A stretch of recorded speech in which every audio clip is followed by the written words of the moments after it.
Hello everyone, क्या हाल चाल। चलिए शुरुआत करते हैं अपने आरआरबी जेई 2025 एग्जाम के बारे में। ठीक है, देखो आज की वीडियो क्या होने वाली है, नहीं जो अपनी आरआरबी जेई एग्जाम आने वाली है उसके ऊपर अपन कंप्लीट आज एनालाइज करेंगे। मैं आपको बताऊंगा कि क्या एग्जाम पैटर्न होने वाला है, क्या ये पर उसका सिलेबस होने वाला है, एज रिलेक्शन इस बार चेंज हुआ है वो क्या होने वाला है, 8 पे के बाद में आपकी सैलरी क्या हो सकती है एक प्रकार से ना, एग्जाम डेट नियर अबाउट मतलब एग्जाम कब तक हो सकता है एक प्रकार से, एंड फॉर्म फिलअप आपका कब तक होगा। टोटल वैकेंसी इस बार कुछ इनक्रीज हुई है, 47 कुछ इनक्रीज हुई है, तो वो कितनी वैकेंसी हो गई है।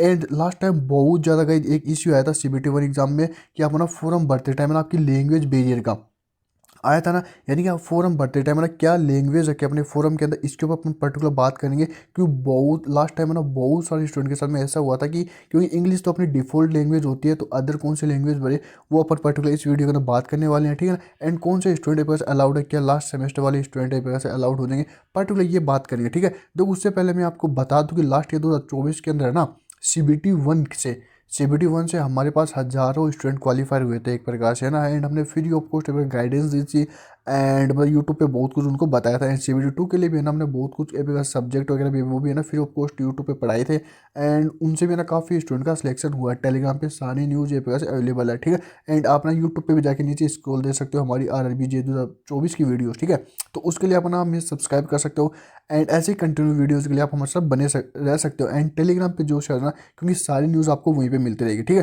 देखो आगे बढ़ने से पहले मैं आपको बता दूं कि आप ना आरआरबी जेई की तैयारी करोगे या फिर किसी अदर एग्जाम की तैयारी करोगे, एसएससी या फिर आरआरबी जेई या फिर किसी स्टेट एई की एग्जाम की तैयारी करोगे, तो ना उसके लिए मैं आपको बता दूं कि इंजीनियर्स वाला है ना न्यू बैचेस लेके आ गया अपने एई एंड जेई बैचेस के लिए ना, जिसके ऊपर ना दिवाली ऑफर निकाला है, जिसके अंदर 75% आपको ऑफ मिल जाएगा। तो आप ना किसी भी चीज़ का वेट मत कीजिए, अभी ना पीडब्ल्यू ऐप पे जाइए एंड अपने अकॉर्डिंग है ना अपना बेस सेलेक्ट करके बाय कर लीजिए, एंड अपना डिस्काउंट का फुली फायदा उठा सकते हैं, जिसके अंदर है ना अपना आरआरबी जेई 2025 अम्स पर टेक्निकल बेच है ना आपको मिलेगा 2299 के अंदर, and RRB JE express base सी आपको 2025 मिलेगा 2399 के अंदर। बीटीएससी जेई यानी कि जो अपनी बिहार की एग्जाम आई है उसका बेच आपको मिलेगा 1699 के अंदर। अपना SSC JE 2025 crash course plus SSC JE test series आपको मिलेगा ओनली 599 के अंदर। एसएससी जे 2026 फाउंडेशन बेच आपको मिलेगा 2499 के अंदर। अशोका 2026 बेच B A all A N J exam के लिए मिलेगा आपको 2799 के अंदर। करते हो 2.0 बेस सी आपको 2 ईयर की वैलिडिटी के साथ में मिलेगा 3499 के अंदर। D D A J 2025 foundation batch आपको मिलेगा 1999 के अंदर। IB junior intelligent officer E C and E batch आपको मिलेगा 1999 के अंदर। एनएचपीसी जेई आपको सिविल बेच मिलेगा 1999 के अंदर। एचएसएससी जेई 2025 सिविल आपको बेच मिलेगा 1999 के अंदर। मराठी वॉरियर जेई सिविल बेच आपको मिलेगा 2499 के अंदर। नॉन टेक बूस्टर बेच आपको मिलेगा 999 के अंदर। और गाइज आप इसके साथ में एसएससी जेई इन्फिनिटी बेच लेना चाहते हो तो उसके साथ में आपको Khazana concept booster book, SSC JE mock test book and SSC JE test series भी मिल जाए। और गाइज इन बेचेज की हेल्प से आपको ऑल टेक्निकल एग्जाम की प्रिपरेशन हो जाएगी, जो कि न्यू एग्जाम पैटर्न पे होने वाले हैं। आपको class note, DPP solution, short note ये सब एक जगह देखने को मौका मिल सकता है। और गाइज अगर आप एक एक्स्ट्रा डिस्काउंट चाहते हो तो जिसके लिए आप हमारा कूपन कोड लगाइए NIK250, जिसके अंदर आपको कुछ एक एक्स्ट्रा डिस्काउंट भी मिल जाएगा। और गाइज इन सब की लिंक मैं डिस्क्रिप्शन दे रहा हूँ, तो प्लीज विजिट।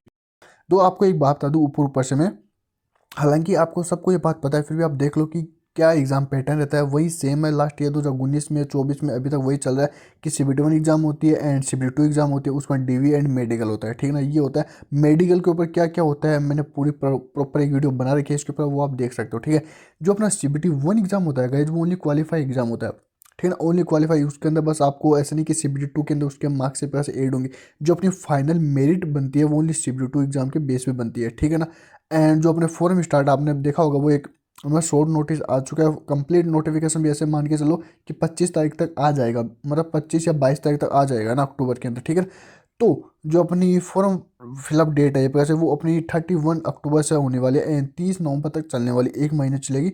इसके अंदर आप ध्यान से बना, ऐसे नहीं कि स्टार्टिंग में फॉर्म फिलअप कर दो, स्टार्टिंग में मत करना, थोड़ा लेट करना, मत 10 दिन 5 दिन के बाद में अपना आधार वो एकदम से सही आप अपडेट वगैरह वो सब करवा लेना, अपनी फोटो वगैरह सब कुछ, अगर आपको कोई इश्यू वो सब करवा लेना, क्योंकि लास्ट ईयर बहुत ज़्यादा इश्यूज ऐसे आए थे, है ना। ठीक है, रेलवे का ना, तो वो टोटल वैकेंसी वो ना एक प्रकार से 47 वैकेंसी इंक्रीज हुई है एंड एक वैकेंसी कम हो गई, तो टोटल अभी है ना 2616 वैकेंसी अपन कह सकते हैं। ठीक है ना, एज रिलैक्सेशन का ये बिल्कुल भी नहीं है। इस लास्ट ईयर है ना क्या हुआ था कि अपने ना 36 18 से 36 एक प्रकार से एज रिलैक्सेशन था, बट इस बार नहीं है ना, इस बार ओनली 33 ईयर 33 ईयर है।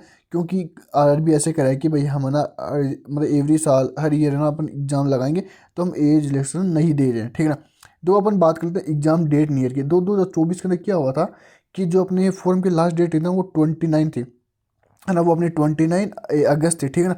उसके 100 दिन बाद में, उनके 100 दिन बाद में एक प्रकार से 16 से 18 दिसंबर को अपनी एग्ज़ाम हुई थी।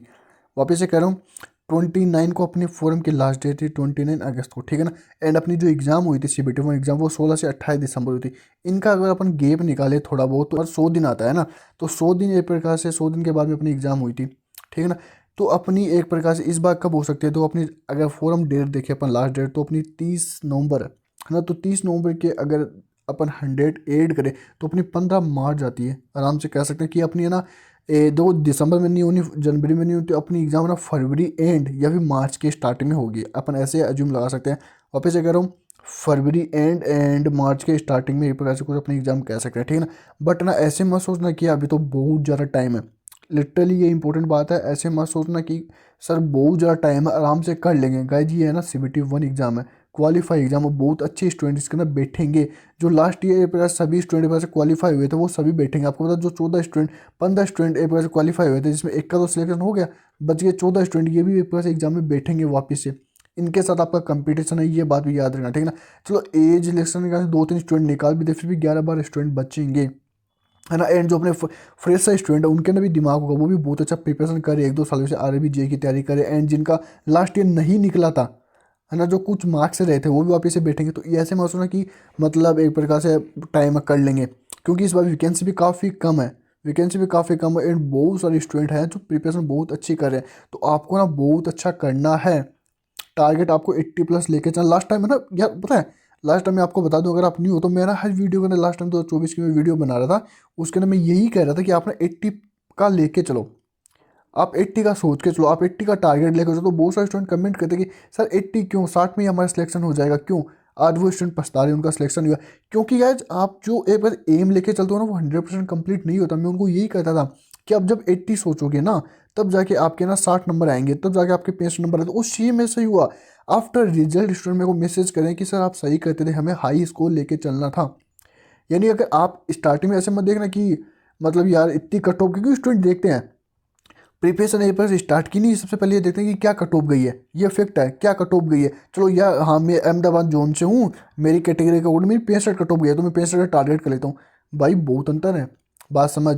है 2024 थी, वैकेंसी भी काफ़ी ज़्यादा थी। एंड मतलब इस बार स्टूडेंट को पता चल गया कि हाँ भाई कैसे कैसे पेपर आ रहे हैं, कैसे कैसे पेपर, उसके अकॉर्डिंग प्रीपेयर्ड होके जाएंगे एक प्रकार से। वो प्री मतलब प्री पहले से ना एक प्रकार से रेडी होके जाएंगे कि हाँ भाई मैथ है ना, वो लेंथी आ रही है, रीजनिंग ओके आ रही है, साइंस से अच्छे से क्वेश्चन आ रहे हैं, तो उसके अकॉर्डिंग वो लेके जाएंगे। तो ऐसे आप किसी भी जोन से बिलोंग कर, फॉर्म फिलअप करोगे, बिलोंग करते हो, तो ये मत देखना कि इतनी कट ऑफ जाए। आपको बस एक ही टारगेट होना चाहिए, कैटेगरी मत देखना मैं SC हूँ, जनरल हूँ, क्या हूँ, फलाना ढिमकाना हूँ, कुछ भी नहीं देखना। मेरे को तो बस 80 टारगेट लेके चलना है, फाइनल एंड फाइनल, ये बात याद रखना, ठीक है ना। तो अपने एग्जाम मैंने आपको बता दिया, 14 स्टूडेंट आपको बता दिए। एंड इसके बाद में मैं आपको थोड़ा बहुत ये बता देता हूँ कि ना CBT 1 की एग्जाम होती है ना, उसके अंदर मैथ आती है, लास्ट टाइम लेंथ ही आई थी, रीजनिंग ओके आई थी। मैथ के अपने 30 क्वेश्चन आते हैं, रीजनिंग के अपने 25 क्वेश्चन आते हैं, साइंस के अपने 30 क्वेश्चन आते हैं। देखो मैथ बहुत अच्छी है, कर सकते हो ना, लेंथ ही है, बस प्रैक्टिस मांगती है।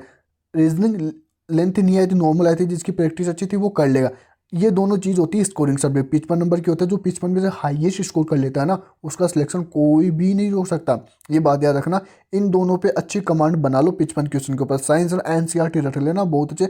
मैं पर्टिकुलर एक वीडियो बनाऊंगा कि आप कहाँ से कैसे कर सकते हो, ठीक है ना। जीके जी आप अपना नॉर्मल कर सकते हो, क्योंकि इसमें करंट अफेयर स्टैटिक, ये दो चीज़ कर लोगे ना तो आपका हो जाता है। क्योंकि यार एक एक दो दो क्वेश्चन आते हैं अपने हिस्ट्री पॉलिटी उनके, ठीक है ना, जिसमें मैं आपको बता दूँ, जैसे आपको आर्टिकल्स वगैरह पढ़ना, इंपॉर्टेंट चीज़ें पढ़ना, वो आपको बता दूंगा, ठीक है ना। 80+ आपको स्कोर करना पड़ेगा एनी हाउ। 1/3 नेगेटिव मार्किंग होती है, लेंथ क्वेश्चन आते हैं मैथ के अंदर, ये बात आप देख लेना अभी से। इतने भी नहीं प्रैक्टिस कर लोगे ना तो मतलब हो जाएगा एक प्रकार से ना, अच्छी प्रैक्टिस आपको करनी मांगती है, ठीक है ना। अब बता दूं आपको, फॉर्म फिलअप करते रहना, ये बात गाइज अगर आप देख लेना, अगर आप ये बात नहीं देखोगे तो आप बहुत ज़्यादा पछताओगे आगे जाके। क्योंकि 2024 के अंदर भी स्टूडेंट बहुत ज़्यादा पछताए थे ये लैंग्वेज बैरियर को लेके। मैं आपको बता दूं कि इंग्लिश जो लैंग्वेज होती है ना, वो अपनी डिफ़ॉल्ट लैंग्वेज होती है। सपोज आप ना, मतलब आप ना पेपर हिंदी में एंड इंग्लिश दोनों में करना चाहते हो, मेरी बात समझो। आप ना पेपर इंग्लिश एंड हिंदी दोनों में करना चाहते हो, जैसे नॉन टेक के अंदर हो जाती है। नॉन टेक में बहुत सारे स्टूडेंट है ना, मतलब हिंदी में करते हैं, बट वो कुछ कुछ वर्ड एक बार से इंग्लिश में भी देखने होते हैं, तो वो हिंदी में करना चाहते हैं। तो अपने फॉर्म फिलअप करते टाइम आप ना हिंदी ही फिलअप करना। आप फॉर्म फिलअप करते टाइम हिंदी ही फिलअप करना, क्योंकि इंग्लिश वहाँ पे डिफ़ॉल्ट रहेगी। सपोज जैसे आप है ना बंगाल से कोलकाता से बिलोंग करते हो, अपनी बंगाली लैंग्वेज में पेपर देख, क्योंकि 14-15 लैंग्वेज के अंदर अपना एग्जाम होती है, आपको पता है, ठीक है ना। तो बंगाल लैंग्वेज में आप पेपर देखना चाहते हो, कन्नड़ में देखना चाहते हो, वहाँ पे कन्नड़ ही भरो, क्योंकि इंग्लिश तो सबको दिखेगी, ये बात याद रखना, ठीक है ना। तो क्योंकि बहुत सारे स्टूडेंट हिंदी वाले होते हैं, तो अपना फॉर्म फिलअप करते टाइम हिंदी ही भरना, ठीक है ना। ये बात याद रखना, नहीं तो ना आगे जाके आप बहुत पछताना होगा फिर, क्योंकि लास्ट टाइम 2024 के अंदर बहुत सारे स्टूडेंट का ऐसा डाउट आया था, ठीक है ना। अब अपन है ना एलिजिबिलिटी देख लेते हैं कि कौन कौन स्टूडेंट के पास एलिजिबल है। तो वो अपने बीटेक एंड डिप्लोमा दोनों स्टूडेंट एलिजिबल होते हैं, ठीक है ना। बट जो अपने लास्ट ईयर स्टूडेंट होते हैं, अगर उनकी एग्जाम हो चुकी है, मार्कशीट उनके हाथ में है, जब वो फॉर्म फिलअप करें, तो वो एक प्रकार से अपने फॉर्म फिलअप कर सकते हैं। बट ऐसे नहीं कि मतलब अगर आपकी लास्ट सेमेस्टर में वो एक प्रकार से एग्जाम नहीं हुई तो आप फॉर्म फिलअप गाइज नहीं कर सकते। आरआरबी के अंदर ऐसा रूल है। अगर आपकी कंप्लीट हो चुकी है एंड आपके पास डिग्री, आपके मार्कशीट आपके हाथ में, तो आप फॉर्म फिलअप कर सकते हो। देखो ये एक प्रकार से वीडियो है। पहली बात मोटिव आपको बता दूं, पढ़ना पड़ेगा, काफ़ी ज़्यादा पढ़ना पड़ेगा। Math force RRB CBT 1, RRB JE CBT 1 exam, math reasoning पे फोकस कर लेना, क्योंकि हाई स्कोरिंग सब्जेक्ट है। नंबर आ सकते हैं, आप कॉन्फिडेंस हो सकते हो, आप कॉन्फिडेंस हो सकते हो। मैं पर्टिकुलर टीचर 2-3 टीचरों के नाम बताने वाला हूँ नेक्स्ट वीडियोज़ के अंदर, उनको फॉलो कर लेना पर्टिकुलर। एंड आपको कैसा भी डाउट है ना आरआरबी जेई को लेके, वो कमेंट बॉक्स में आप पूछ सकते हो, क्योंकि हमारे जैसे लास्ट टाइम काफ़ी अच्छे सिलेक्शन हुए, काफ़ी ज़्यादा सिलेक्शन हुए थे। सीबीटी 1 एक प्रकार से हज़ारों स्टूडेंट का निकला था, एंड सीबीटी 2 के अंदर भी है ना 150 प्लस स्टूडेंट का हमने सिलेक्शन दिए हैं, ठीक है ना। तो आप अपना कमेंट बॉक्स में पूछ सकते हो, कुछ भी डाउट हो, एंड टेलीग्राम पे आ सकते हो, एंड टेलीग्राम जो से ज्वाइन कर लेना, ठीक है ना। एंड अगर आप एसएससी जेई की तैयारी कर रहे हो तो आप हमारी टेस्ट सीरीज भी ले सकते हो, ठीक है। Thank you guys.